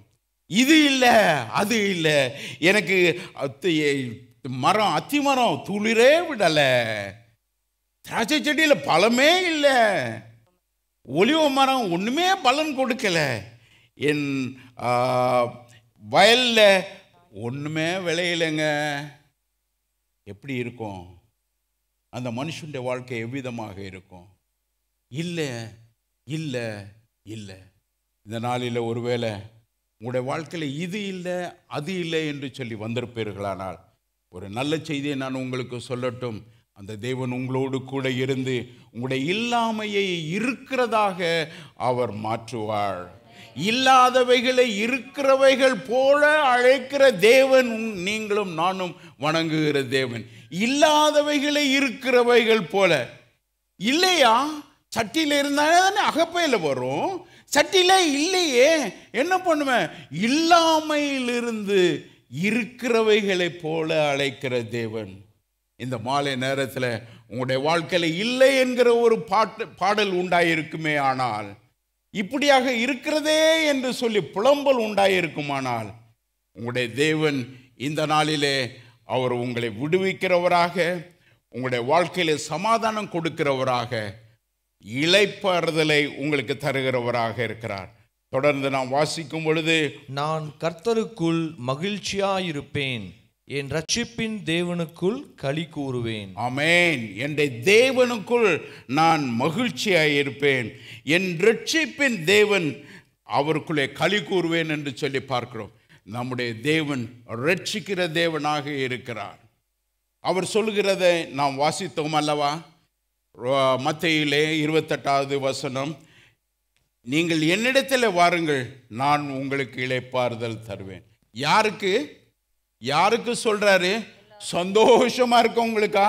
இல்ல, அங்க பார்க்கணும், வருத்தப்பட்டு பாரம் சுமக்கிற அவர்களை பார்த்து அவர் சொல்லுகிறார், உனக்கு நான் இளைப்பாறுதல் தருவேன் என்று சொல்கிறதை பார்க்கிறோம். நம்முடைய சூழ்நிலைகளை பார்த்து அவைகளெல்லாம் ஆளுகிற தேவன். ஒரு முறை பேதுரு அவருடைய நண்பர்களும் படகிலே சென்று கொண்டிருந்த பொழுது, எதிர்காற்றாக இருந்தபடினாலே மிகவும் கஷ்டப்பட்டு தண்டு வழித்து கொண்டு போகிறார்கள்.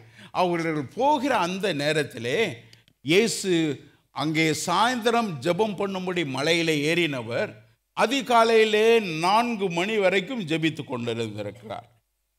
அதிகாலையிலே 4ஆம் ஜாமத்திலே 3ஆம் ஜாமம் என்று சொல்லி பார்க்கிறோம். 3ஆம் ஜாமம் காலையில் 4 மணி வரைக்கும் ஜெபம் பண்ணியிருக்கிறார். சாயந்தரத்திலேருந்து ராத்திரி பூரா ஜெபம் பண்ணியிருக்கிறாரு. இந்த மாலை நேரத்திலும் நமக்கும் ஒரு வழி உண்டு, அவரை பின்பற்றுவது. அவர் ஜெபித்தது போல நாம் அவரை நோக்கி கூப்பிடும் பொழுது, அவர் ஜெபித்தது போல நாமும் கூட அவரை நோக்கி பார்க்கும் பொழுது, அவர் நமக்கு விடை கொடுக்கிறவராக இருக்கிறார் என்று சொல்லி பார்க்கிறோம். இந்த தேவன் நம்முடைய காரியங்கள் எல்லாவற்றிலிருந்து நமக்கு விடுதலை கொடுக்கிறவராக இருக்கிறார். என்ன சொல்லுகிறார்? சத்தியத்தை அறிவீர்கள், சத்தியம் உங்களை விடுதலையாக்கும். குமாரன் உங்களை விடுதலையாக்கினால் மெய்யாகவே விடுதலை ஆவீர்கள். ஐயா, இயேசு இன்னைக்கு மரித்துட்டாரே, இயேசு மரித்து ரத்தம் சிந்தி உயிரோடு எழும்பி போயிட்டாரு. ஒரு நாளில் வரப்போகிறார். அவர் சிந்தின அந்த இரத்தத்தை நாம் நம்பி அவருக்கு நம்மை ஒப்பு கொடுக்கும் பொழுது இந்த நாளிலே நம்முடைய வாழ்க்கையிலே அவர் விடுதலையை கொடுக்கிறவராக இருக்கிறார். இயேசு கிறிஸ்துவின் இரத்தம் சகல பாவங்களை நீக்கி, நான் செய்யக்கூடாத ஒரு பெரிய தவறு செய்துட்டேன், பெரிய பாவம் செய்துட்டேன் என்று சொல்லி துக்கத்தோடு வந்திருப்பீர்களானால் ஒரு நல்ல செய்தி உண்டு. என்னிடத்தில் வருகிற ஒருவனையும் நான் புறம்பே தள்ளுவதில்லை, உங்களை என்ற உள்ளங்கையிலே வரைந்து வைத்திருக்கிறேன் என்று சொல்லுகிறார். அந்த தெய்வத்திடத்தில் வந்து நம்முடைய நிலைமையை ஒத்துக்கொள்ளும் பொழுது, நம்முடைய இயலாமையை அங்கீகரித்து கொண்டு, நம்மால் முடியாது என்கிற அந்த சூழ்நிலையை அவரிடத்தில் சொல்லும் பொழுது அவர் நமக்கு விடுதலை கொடுக்கிறவராக இருக்கிறார். மேலும் மூன்றாவது ஒரு விடுதலை குறித்து அவர் சொல்லுகிறார், எங்கே பரிசுத்த ஆவியானவர் உண்டோ அங்கே விடுதலையும் உண்டு என்று சொல்கிறதை பார்க்கிறோம். குமாரன் விடுதலையாக்குகிறார், சத்தியம் விடுதலையாக்குகிறது, பரிசுத்த ஆவியானவர் நம்மை விடுதலையாக்குகிறார். தேவன் தன்னுடைய வார்த்தையை கொடுத்திருக்கிறார். இயேசு பிதா நம்மை நேசித்தபடினாலே தன்னுடைய குமாரனை கொடுத்திருக்கிறார். தன்னுடைய குமாரன் என்றும் பாராமல் அவரை தந்திரிலினவர், அவரோடு கூட மற்றவைகளை தராதிருப்பது எப்படி? How is it possible that when he has given his own son that he would withhold some of the blessing from us? He gives liberally. ஒருவன் ஞானத்திலே குறைவுள்ளவனாய் இருந்தால் சம்பூர்ணமாய் கொடுக்கிற தேவனிடத்திலே வந்து கேட்க கடவன், அவன் சந்தேகப்படாமல் கேட்க கடவன் என்று பார்க்கிறோம். இந்த தேவன் ஜெபத்தை கேட்டு நம்முடைய குறைவுகளை எல்லாம் நிறைவாக்குகிறவராக இருக்கிறார். ஆகையினால தான் சங்கீதக்காரன் இவ்விதமாக சொல்லுகிறார், எனக்கு உதவி வரும் பர்வதங்களுக்கு எதிராக என்ற கண்களை ஏறெடுக்கிறேன், வானத்தையும் பூமியும் உண்டாக்கின கர்த்தரிடத்திலிருந்து எனக்கு உதவி வரும் என்று சொல்லுகிறதை பார்க்கிறோம். எனக்கு உதவி மற்றவர்களிடத்தில் அல்ல, கர்த்தரிடத்திலிருந்து வரும். பலத்தினாலே அல்ல, பராக்கிரமத்தினாலும் அல்ல, என்ற ஆவியினாலே ஆகும் என்று சொல்லுகிறார். தேவனுடைய ஆவியானவர் இங்கே உண்டு. தேவனுடைய ஆவியானவர் நம்முடைய சரீரத்தை தன்னுடைய ஆலயமாக ஆக்கி கொண்டிருக்கிறார். அவர் நமக்குள்ளே வாசம் பண்ணுகிறார். ஒருவன் இந்த ஆலயத்தை கெடுத்தால் அவனை தேவன் கெடுப்பார் என்று சொல்லி பார்க்கிறோம். இந்த மாலை நேரத்தில் கர்த்தருடைய சமூகத்தில் வந்திருக்கிற நம்மை நாமே நிதானித்து பார்ப்போம். ஐயா, வாழ்க்கை விரயம் பண்ணி விடாதீர்கள், வாழ்க்கையை வீணடித்து விடாதீர்கள். அந்த தெய்வத்திடத்தில் இருக்கிற வண்ணமாக வந்து, ஆண்டவரே உமக்கு விரோதமாக நான் பாவம் செய்தேன் என்று சொல்லும் பொழுது அவர் நம்மை மன்னிக்கிறவராக இருக்கிறார். நமக்கு சமாதானத்தை கொடுக்கிறவராக, நமக்கு ஆறுதல் செய்கிறவராக அந்த தெய்வன் நம்மோடு கூட இருக்கிறார். ஹல்லேலூயா. என்னிடத்தில் வருகிற ஒருவனை நான் புறம்பே தள்ளுவதில்லை என்று சொல்லி இருக்கிறார். ஒருவேளை உங்களுடைய பேக்ரவுண்ட் இந்த ஜாதியோ இல்லை அந்த மதமோ எந்த காரியங்களானாலும் சரி, இருக்கிற வண்ணமாக நாம் அவரிடத்தில் வரும்பொழுது நம்முடைய தேவைகளை அவர் சந்திக்கிறவராக அவர் இருக்கிறார் என்று சொல்லி பார்க்கிறோம். ஒரு நாள் வருகிறது, நாம் இளைப்படைய போகிறோம். நாம் இந்த வாழ்க்கையிலே பட்ட பிரயாசங்கள் எல்லாம் விட்டு நாம் இளைப்படைய போகிறோம். அந்த இளைப்பாறுதலுக்குள்ளே இஸ்ரவேல் ஜனங்கள் 6 லட்சம் புருஷர்கள் வந்தார்கள். எத்தனை பேர் உள்ளே பிரவேசித்தார்கள் இளைப்பாறுதலே? 2 பேர். இளைப்பாறுதலுக்குள்ளே 2 பேர். இவ்வளவு திரளான கூட்டம், 2 பேருக்கு மட்டும்தான் அந்த இளைப்பாறுதல் கிடைக்குமா? இந்த மாலை நேரத்தில் தேவன் நம்மை பார்த்து கேட்கிறார். நம்முடைய வாழ்க்கையில் அவர் இளைப்பாறுதல் தர விரும்புகிறார். அந்த தெய்வத்திடத்தில் அவரை நாம் பற்றி கொள்ளும்போது எதனாலே அவர்களுக்கு இளைப்பாறுதல் கிடைக்கவில்லை? எபிரேயர் 4:1-3 ஆனபடினால் அவருடைய இளைப்பாறுதலில் பிரவேசிப்பதற்கு ஏதுவான வாக்குத்தத்தம் நமக்குண்டாயிருக்க உங்களில் ஒருவனும் அதை அடையாமல் பின்வாங்கி போனவனாக காணப்படாதபடிக்கு பயந்திருக்க கடவோம். நீங்கள் வணங்குகிற தேவன் பொய் சொல்லுகிற தேவன் அல்ல, சொல்லியும் செய்யாதிருப்பாரோ என்று சொல்லி பார்க்கிறோம். அவர் என்னுடைய வாழ்க்கை குறித்து சொன்ன காரியங்களை அவர் கட்டாயம் நிறைவேற்றுவார். இங்கே பார்க்கிறோம், இப்படிப்பட்ட வாக்குத்தத்தங்கள் நமக்கு உண்டாயிருக்க நாம் அவைகளுக்குள்ளே நான் பிரவேசிக்கப்படாது, அதை அடையாதபடிக்கு பின்வாங்கி போகிறவர்களாக இருக்கிறோம். போதுங்க, இயேசுவை கும்பிட்டது போதுங்க என்று சொல்லி ஒரு தன்னிறைவுக்குள்ளே, ஒரு அதிருப்திக்குள்ளே நாம் கடந்து வந்து விட்டோமோ? இந்த நாளிலே அந்த தேவன் நம்மை பார்த்து சொல்கிறார், பின்வாங்கி போகாதப்பா, பின்வாங்கி போகாத, தொடர்ந்து வா என்று சொல்கிறதை பார்க்கிறோம். எத்தனை கசப்பான ஒரு காரியம் பேதுருடைய வாழ்க்கையில். அவர் சொல்லுவார், நினைச்சு பார்த்தா எனக்கு திக்கு திக்கு திக்குன்னு அடிக்குது. எத்தனை முறை இல்லைன்னு சொல்லிட்டேனே, தெரியாதுன்னு சொல்லிட்டேனே, என்னை சேர்த்துக்குவாரா, எனக்கு திரும்ப கிடைக்குமா, இழந்தது திரும்ப கிடைக்குமா அப்படின்னு சொல்லி ஒருவேளை அவர்களுக்குள்ள ஒரு பெரிய போராட்டம் இருந்தது. இன்னும் ஒருவர் சொன்னார், நான் செய்து விட்டேன், மகா பெரிய குற்றம் செய்து விட்டேன், நான் என்ன செய்வேன் என்று சொல்லி தன்னுடைய வாழ்க்கையை மாய்த்து கொண்டார் என்று பார்க்கிறோம். இந்த மாலை நேரத்தில் உங்களுடைய வாழ்க்கையை பின்னடிக்க அல்ல, முன்னேறி செல்லும்படிக்கு தேவன் நம்மை அழைக்கிறவராக இருக்கிறார். தொடர்ந்து வாசிங்க. ஏனெனில் சுவிசேஷம் அவர்களுக்கு அறிவிக்கப்பட்டது போல நமக்கும் அறிவிக்கப்பட்டது. கேட்டவர்கள் விசுவாசம் இல்லாமல் கேட்டபடியினால் அவர்கள் கேட்ட வசனம் அவர்களுக்கு பிரயோஜனப்படவில்லை. அவர்கள் விசுவாசம் இல்லாதபடியினாலே அவர்கள் அந்த இளைப்பாறுதலுக்குள்ளே பிரவேசிக்கவில்லை. ஒன்று, அவர்கள் பின்வாங்கி போனார்கள். இரண்டாவது, அவர்கள் விசுவாசிக்கவில்லை, விசுவாசியாதவர்களாக இருந்தார்கள் என்று பார்க்கிறோம். அதை ஆங்கில வசனம் விவிதமாக சொல்லுகிறது.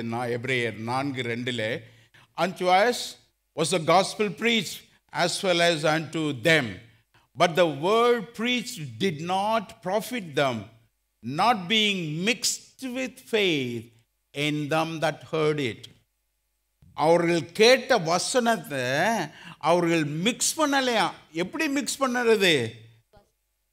நல்ல கேக் வேணும், நல்ல பிஸ்கட் வேணும், நல்லா மிக்ஸ் பண்ணாமல் இருந்தால் எப்படி போகிறோம்? வராதே. மாவு தனியாக இருக்கும், சீனி தனியாக இருக்கும், முட்டை தனியாக இருக்கும், ஆனால் எல்லாம் சேர்ந்து வரணும்னு நினச்சோம், மிக்ஸ் பண்ணணும். இங்கே பார்க்குறோம், அவர்கள் கேட்ட வசனம் it was not mixed with faith, அது சரியாக கலக்கப்படலை. எப்படி கலக்கப்படுறது? விசுவாசத்தினாலே. விசுவாசத்தினாலே நாம் கேட்கிற வசனங்களை நம்முடைய வாழ்க்கையிலே அப்பியாசிக்க வேண்டும். அதை மிக்ஸ் பண்ணும்போது அவர் நம்மை இளைப்பாறுதலுக்குள்ளே நடத்துகிறவராக இருக்கிறார். ஆனால் அதுக்கு அடுத்த வசனம், விசுவாசிக்கிறவர்களாகிய நாமோ அந்த இளைப்பாறுதலுக்குள்ளே பிரவேசிக்கிறோம். ஒரு நாள் வருகிறது, அந்த நாளிலே நாம் இளைப்பாறப் போகிறோம், ஓட்டத்தை முடித்து இளைப்பாறப் போகிறோம். அந்த நாளுக்கென்று தேவன் இந்த நாளிலே நம்மோடு பேசுகிறார். நம்முடைய வாழ்க்கையை ஆயத்தப்படுத்தும்படிக்கு தேவன் நம்மோடு பேசுகிறார். இதோ இருக்கிறேன் என்று சொல்லி அவருடைய கரத்தில் நம்ம ஒப்பு கொடுப்போமா? அங்கே போய் சுவிசேஷம் சொன்னா இத்தனை பேர் வர்றாங்க, அற்புதங்கள் நடக்குது, அதிசயங்கள் நடக்குது. ஆனால் என் வாழ்க்கையிலோ 1 2 3 தடவை நான் இதை எடுத்து போடும், எனக்கு குத்துதே என்ன என்று சொல்லி வேண்டிக் கொண்ட ஒரு பவுலை பார்க்கிறோம். என்னுடைய சரீரத்தில் ஒரு முள் கொடுக்கப்பட்டு இருக்கிறது, இது நீங்கி போகும்படி 3 முறை ஜெபித்தேன் என்று சொல்கிறதை பார்க்கிறோம். அப்போ அவருக்கு கிடைத்த பதில் என்ன தெரியுமா? உன் முள்ளை எடுத்து போட்டேன். இல்லையே, அப்படியா இருக்கிறது? அங்கே பார்க்கிறோம் 2 கொரிந்தியர் 12ஆம் அதிகாரத்தில் 19 அவர், என் கிருபை உனக்கு போதும், பலவீனத்திலே என் பலம் பூரணமாய் விளங்கும் என்றார். என்னுடைய கிருபை உனக்கு போதும். எதில் அவருடைய பலன் விளங்கும்? உன்னுடைய பலவீனத்தில். ஆகையினால அவர் சொல்லுகிறார், நான் என்னுடைய பலவீனங்களை குறித்து மிகவும் மேன்மை பாராட்டுவேன் என்று சொல்லுகிற பவுலை பார்க்கிறோம். நல்ல ஊழியக்காரன் அல்லவா, அநேகருக்கு சுவிசேஷத்தை அறிவித்தாரே, இந்த வேதாகமத்தில் எழுதப்பட்டிருக்கிற அநேக புஸ்தகங்களை எழுதினாரே, அநேக புஸ்தகங்கள் இன்றைக்கும் இடம் பெற்றிருக்கிறே, இந்த மனிதனுடைய வாழ்க்கையில் இவ்விதமான உபத்திரவமா? அவர் தேவனை நோக்கி கூப்பிட்ட பொழுது தேவன் சொல்லுகிற உத்தரவு என்ன? என்னுடைய கிருபை உனக்கு போதுமப்பா, உன்னுடைய பலவீனத்தில் நான் உன்னை தாங்குவேன் என்று சொல்லுகிறதை பார்க்கிறோம். ஐயா, பலவீனத்தை பார்க்கிறதற்கு அல்ல, நாம் அந்த தெய்வத்தை பார்க்க வேண்டும். அன்றைக்கு பேதுரு படகிலே இருந்த பொழுது இயேசு நடந்து வந்தார், தண்ணீர் மேலே நடந்து வந்தார். நடந்து வருகிற அவரை பார்த்து ஏதோ ஒரு ஆவி, ஒரு ஆவேசம் என்று சொல்லி பயந்து கலங்கினார்கள் என்று சொல்லி பார்க்கிறோம். இயேசு நான் தான் என்று சொன்ன பொழுது அது நீரே ஆனால், என்ன சொல்றாரு, அது நீரே ஆனால் நானும் அதில் வரட்டும் அப்படின்னு சொன்ன பொழுது பேதுரு இறங்கி, போட்டிலிருந்து இறங்கி அவர் நடந்தார் என்று பார்க்கிறோம். நடக்க பிரயாசப்பட்டார் என்று சொல்லி அல்ல, நடந்தார் என்று சொல்லி பார்க்கிறோம். அவர் நடந்து போகும் பொழுது அலைகளை பார்த்து அமிழ்ந்து போனார் என்று சொல்லி பார்க்கிறோம். இந்த நாளிலே நாம் சூழ்நிலைகளை பார்த்து அமிழ்ந்து போகிறவர்களாக அல்ல. We are not called to be drowners in our problems, in our difficulties, the things that what we face. We have not been called to drown ourselves. இன்றைக்கு தேவன் நம்மை பார்த்து, நீ அமிழ நான் உன்னை தெரிந்து கொள்ளவில்லை, நீ என்னுடைய மகனப்பா, என்னுடைய குமாரனையே நான் உனக்காக கொடுத்து அன்பு கூர்ந்திருக்கும் பொழுது நான் உன்னை கைவிடுவேனோ என்று சொல்லுகிற தேவனாக இருக்கிறார். அவர்களுடைய வாழ்க்கையிலே அவர்கள் விசுவாசம் இல்லாமல், விசுவாசத்தோடு கேட்ட வசனத்தோடு தங்களுடைய விசுவாசத்தை கலக்காமல் போனது நிமித்தம், அவர்களுடைய இருதயம் கடினப்பட்டது நிமித்தம், இந்த தேவன் எனக்கு என்ன செய்ய போகிறார் என்று சொல்லி ஒரு கடின இருதயம். ஐயா, இந்த தேவனை விட்டு விலகுவதற்கு ஏதுவான ஒரு பொல்லாத இருதயம். என்ன அந்த பொல்லாத இருதயம்? அவிசுவாசமுள்ள பொல்லாத இருதயம் உங்கள் ஒருவனுக்குள்ளும் இராதபடிக்கு எச்சரிக்கையாயிருங்கள் என்று சொல்லி வார்த்தை சொல்லுகிறது. சூழ்நிலைகள், போராட்டங்கள், பிரச்சனைகள் வரும் பொழுது அந்த தேவன் நம்மை விடுதலையாக்குகிறவராக இருக்கிறார். அவர் சொல்லுகிறார், யோவான் 16:33, என்னிடத்திலே உங்களுக்கு சமாதானம் உண்டாயிருக்கும் பொருட்டு இவைகளை உங்களுக்கு சொன்னேன். நமக்கு சமாதானம் உண்டாயிருக்கும்படிக்கு அவர் ஆறுதல் செய்கிறவராக நம்மதிலே இருக்கிறார். உலகத்தில் உங்களுக்கு உபத்திரவம் உண்டு, ஆனாலும் திடன் கொள்ளுங்கள், நான் உலகத்தை ஜெயித்தேன். இந்த தேவனை நாம் அறிந்து கொள்ள அவருடைய சமூகத்திலே நம்மை ஒப்பு கொடுக்கும் பொழுது ஏசாயா 40 28-29 வசனத்திலே பார்க்கிறோம். சோர்ந்து போகிறவனுக்கு அவர் பலன் கொடுத்து சத்துவம் இல்லாதவனுக்கு சத்துவத்தை பெருக பண்ணுகிறார். இளைஞர் இளைப்படைந்து சோர்ந்து போவார்கள், வாலிபரும் இடறி விழுவார்கள். கர்த்தருக்கு காத்திருக்கிறவர்களோ புதுபலன் அடைந்து கழுகுகளைப் போல செட்டிகளை அடித்து எழும்புவார்கள். அவர்கள் ஓடினாலும் இளைப்படையார்கள், நடந்தாலும் சோர்ந்து போகார்கள். வாலிபன் இடறி விழுவான், இளைஞர் இளைப்படைந்து போவார்கள். நம்முடைய வயது அல்ல, நம்முடைய திறமை அல்ல, நம்முடைய அனுபவங்கள் அல்ல, இவைகளெல்லாம் நம்மை கீழ் நோக்கி இழுக்கும். ஆனாலோ தேவனுக்கு காத்திருக்கிறவர்களோ புது பலன் அடைந்து அவர்கள் கழுகுகளைப் போல செட்டைகளை அடித்து பறப்பார்கள். அவர்கள் ஓடினாலும் இளைப்படையார்கள், நடந்தாலும் சோர்ந்து போகார்கள். இந்த நாளிலே சோர்வற்ற, ஆறுதல் அற்ற வந்திருக்கிற நம்முடைய வாழ்க்கையில இவர் கொடுக்கிறார். என்ன செய்ய வேண்டுமாம்? அவருக்கு காத்திருக்க வேண்டுமாம். சங்கீதம் 42 கடைசி வசனத்தில் அவர் இவ்விதமாக சங்கீதக்காரன் சொல்லுகிறார், ஆத்மாவே நீ ஏன் கலங்குகிறாய், ஏன் எனக்குள் தியங்குகிறாய்? தேவனை நோக்கி காத்திரு, என் முகத்துக்கு ரட்சிப்பும் என் தேவனுமாய் இருக்கிறவரை நான் இன்னும் துதிப்பேன். ஆத்மாவே கலங்காதே, அவரை நோக்கி காத்திரு, அவர் மூலமாக உன்னுடைய வாழ்க்கையில ரட்சிப்பு வரும். அந்த தேவன் இன்றைக்கும் செய்ய வல்லவராக இருக்கிறார். அவரை நோக்கி பார்ப்போம். கடின இருதயம், அவிசுவாசமுள்ள இருதயம் அவரை விட்டு நாம் தூரப்படுத்தும். அவருக்கு நாம் காத்திருக்கும் பொழுது, அவரை நோக்கி பார்க்கும் பொழுது, அவர் நம்முடைய வாழ்க்கையில இளைப்பாறுதல் தருகிறவராக இருக்கிறார். ஒரு நாளிலே நாமும் கூட இளைப்பாறுதலை அடையப் போகிறோம். அந்த இளைப்பாறுதலுக்கு முன்பாக இது நம்முடைய வாழ்க்கையிலே நடைபெறுகிறது. ஆயத்தப்படுவோம், சந்திக்க ஆயத்தப்படுவோம். நம்முடைய மரணமோ இயேசுடைய வருகையோ எதுவானாலும் அவருடைய வருகையிலே நாம் அவரை சந்திக்க ஆயத்தப்படுவோம். கர்த்தர் நமக்கு கிருபை பாராட்டுவாராக. ஆமென். இந்த நாளிலும் நம்மளுடைய கர்த்தருடைய தாசன் மூலமாக அநேக வாக்குத்தத்தங்களையும் அநேக ஆறுதலான வசனங்களை நாம் கேட்டோம். இந்த நாளிலும் நீங்கள் உங்களில் யாரார் என்னென்ன பாடுகளை சகித்து கொண்டீர்களோ, உங்களோட பாதையில் என்ன கரடுமுடான காரியங்கள் இருக்கிறதோ, என்ன வேதனையோ, என்ன துக்கமோ, துன்பமோ, துயரமோ, பயப்படாதீங்க. ஆண்டவர் இயேசு நம்மோடு கூட இருக்கிறார். இந்த உலகத்தின் முடிவந்தம் சகல நாட்களிலும் உங்களோட கூட இருக்கிறேன்னு சொன்ன வாக்கு மாற ஆண்டவர் நம்மோடு இருக்கிறார்.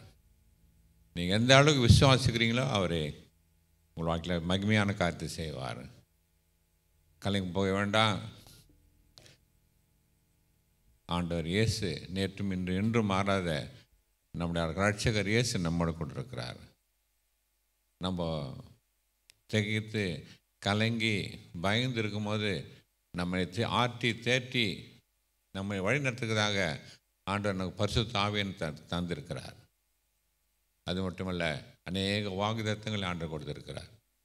அதனால் நம்ம ஒரு காரியங்களே நம்ம கலங்கி போய்விடாமல், அவிசுவாசத்தில் போய்விடாமல், பின்வாங்கி போய்விடாமல், ஆண்டவர் இயேசு என்னோடு இருக்கிறார். அவர் என்னை காண்கிறார். அவர் என்னை காண்கிற தேவன். நான் போகிற வழியை அவர் அறிவார். நான் படுகிற பாடுகள் அவருக்கு தெரியும். என்னை ஒருபோதும் அவர் கைவிட மாட்டார். அவர் என்னோடு கூட அவர் இருந்து எனக்கு இளைப்பாறுதல் தருவார் என்று விசுவாசித்து நம்ம ஆனதில் காரியங்களை சொல்லும்போது கர்த்தர் நம்ம வாழ்க்கையில் பெரிய காரியத்தை செய்ய வல்லமையாகிறார். ஒரு நிமிடம் எல்லாரும் ஜெபிப்போம். உங்களுடைய பாரங்கள் உங்களுக்கு தான் தெரியும். இந்த வருஷம் வாங்குறபடி கர்த்தர் நம்மை விசாரிக்கிற தேவன். அதனால் நம்முடைய பாரங்கள் கவலை எல்லாம் அவர் மேல் வைத்து விடுவோம். விசுவாசிப்போம். என் ஆண்டவர் என்னை ஆசீர்வதிப்பார், என் தேவைகளை சந்திப்பார், என்னை விடுவிப்பார், என்னை தப்புவிப்பார், என்னை உயர்த்துவார், என்னை கனப்படுத்துவார். என் மூலமாக அவருடைய நாமத்தை அவர் மகிமைப்படுத்துவார். எனக்கு உண்மையான சமாதானம், சந்தோஷம், இளைப்பாறுதல் தருவார் என்று நீங்கள் அறிந்து உங்களுடைய பாரங்களை ஆண்டவர் பாதத்திலே வைத்து விடுங்க. விசுவாசத்தோடு நீங்கள் அதை செய்யுங்க. கர்த்தர் நாளில் கேட்ட வசனப்படி அநேக வாக்குத்தத்தங்களை கேட்டோம். கர்த்தர் ஒருபோதும் நான் கைவிட மாட்டார். திகையாதே, கலங்காதே, நான் உன்னோடு கூட இருக்கிறேன்னு சொன்ன ஆண்டவர் நம்மோடு கூட இருக்கிறார். உங்களுடைய காரியங்களுக்காக நீங்களே ஜெபிங்க. ஆண்ட இடத்துல யோவான் சொல்கிறாரு, நீங்கள் என் நாமத்தினாலே பிதாவத்தில் எவ்வளெல்லாம் என்னவையெல்லாம் கேட்டுக்கொள்ள அவையெல்லாம் நான் உங்களுக்கு தருவேன்னு சொன்னேன். வாக்கு மாறாத இயேசு நம்மோடு கூட இருக்கிறார். உங்கள் கவலைகள், பாரங்கள், தேவைகள், கண்ணீர் எல்லாவற்றும் ஆண்டவர் பாதத்தில் ஊற்றி விடுங்க. கர்த்தர் உங்களை உண்மையாகவே ஆசீர்வதித்து உங்களுக்கு இளைப்பாறுதல் தந்து உங்கள் வாழ்க்கையில் அதிசயங்களை செய்து கர்த்தர் உங்களுக்கு சமாதானத்தை தருவார். எங்கள் அன்பு இருக்கிற பரப்பிதாவே உடைய குமாரனாகிய இயேசு கிறிஸ்து நாமத்தினாலே உடைய பாதையில் வருகிறோம். எங்கள் பிதாவே கிறிஸ்துவின் மூலமாக எங்களுக்கு உண்டு பண்ணின ரட்சிப்புக்காக கொடுத்த சகல ஆசீர்வாத நன்மைக்கு நன்றாக்கிறோம். நீர் எங்கள் தந்த பரிசுத்த ஆவியானவருக்காக சோத்திரம். நீர் எங்கள் கொடுத்த வாக்குத்தத்தங்களுக்காக சோத்திரம். நீர் உண்மையுள்ள வாக்குத்தத்தில் உண்மையுள்ள தேவனாக இருப்பதற்காக சோத்திரம். நாளிலே உடைய பிள்ளைகள் உம்மிடத்திலே விசுவாசத்தோடு ஆண்டவரே கேட்டுக்கொண்ட காரியங்களுக்கு நீ பதிலளித்து உடைய பிள்ளைகளும் நாமத்தை மையப்படுத்தும். அவர் பாரங்களை நீக்கும், அவர் கவலைகளை நீக்கும், கண்ணீரை துடையும். ஆண்டவரே துக்கங்களாம் சந்தோஷமாக மாறட்டும். அவர் நல்ல இளைப்பாறுதல் தாரும், நல்ல சமாதானத்தை தாரும். ஆசீர்வாதத்தை அனுப்பும். இயேசு நாமத்தினால பிதாவே, ஆமென்.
மகா கிருபையும் இரக்கமும் நிறைந்த எங்கள் சர்வ வல்லமையுள்ள ஆண்டவரே, இந்த நல்ல மாலை வேளைக்காக நாங்கள் உம்மை ஸ்தோத்திரிக்கிறோம். உம்முடைய சமூகத்தில் வந்து நீர் எங்களுக்கு செய்த நன்மைகளை நினைத்து உம்மை ஆராதித்து துதி பலிகளை செலுத்த கர்த்தர் பாராட்டின இரக்கங்களுக்காக நன்றி ஆண்டவரே. எங்களோடு கூட பேசினதற்காய் நன்றி. இளைப்பிடைந்தவனுக்கு நீர் இளைப்பாறுதலை தருகிற தெய்வமாக இருக்கிறீர். சூழ்நிலைகள் இல்லாத போது ஆண்டவரே நீர் வெளிச்சத்தை தருகிற தெய்வம். இருளின் நடுவிலே நீர் எங்களுக்கு வெளிச்சத்தை தருகிற தெய்வமாக இருக்கிறீரே. உமக்கு நாங்கள் நன்றிகளை செலுத்துகிறோம் ஏசப்பா. நீர் தருகிற ஆறுதலுக்காக நன்றி ஆண்டவரே. அந்த ஆறுதலிலே நாங்கள் பலப்பட கர்த்தர் எங்களுக்கு கிருபை தாருமப்பா. ஹல்லேலூயா, ஹல்லேலூயா, ஹல்லேலூயா, ஹல்லேலூயா. அத்திமரம் துளிர் விடாமல் போனாலும், திராட்சை செடி பலன் கொடாமல் போனாலும் நான் கர்த்தருக்குள் மகிழ்ச்சியாயிருப்பேன், என் தேவனுக்குள் களி கூறுவேன் என்கிற ஒரு தெய்வீக பலனோடு நாங்கள் எப்பொழுதும் இருக்க கர்த்தர் எங்களுக்கு கிருபை தாரும். உங்களுடைய விசுவாசமே உலகத்தை ஜெயிக்கிற ஜெயம் என்று சொல்லியிருக்கிறீரே. எங்கள் இருதயத்திற்குள்ளே ஒரு அசையாத நம்பிக்கை நீர் எங்களுக்கு தந்திருக்கிறதற்காய் நன்றி ஆண்டவரே. நீர் இந்த உலகத்தை ஜெயித்தது போல எங்களையும் வெற்றி சிறக்க பண்ணி இருக்கிறதற்காய் நன்றி ஆண்டவரே. தொடர்ந்து எங்களுடைய சபையை நீர் ஆசீர்வதியும், போதகர்களை நீர் ஆசீர்வதியும், தொடர்ந்து எங்களை செம்மையான வழியிலே நடத்தும். எங்களை தாழ்த்துகிறோம், இயேசுவின் நாமத்தில் ஜெபிக்கிறோம் பிதாவே, ஆமென். ஆசீர்வாதம் நம்முடைய கர்த்தராகிய இயேசு கிறிஸ்துவின் கிருபையும், பிதாவாகிய தேவனுடைய அன்பும், பரிசுத்த ஆவியானுடைய அந்யோன்யம் ஐக்கியம் நம் அனைவரோடும் இன்றும் என்றும் சதா காலங்களிலும் இருப்பதாக. என் ஆத்துமாவே கர்த்தரை ஸ்தோத்திரி, என் முழுமை பிரஸ்நாமத்தை ஸ்தோத்திரி. என் ஆத்துமாவே கர்த்தரை ஸ்தோத்திரி, கர்த்தர் செய்த சகல உபகாரங்களை மறவாதே. ஆமென், ஆமென். God bless you. Hallelujah. Amen.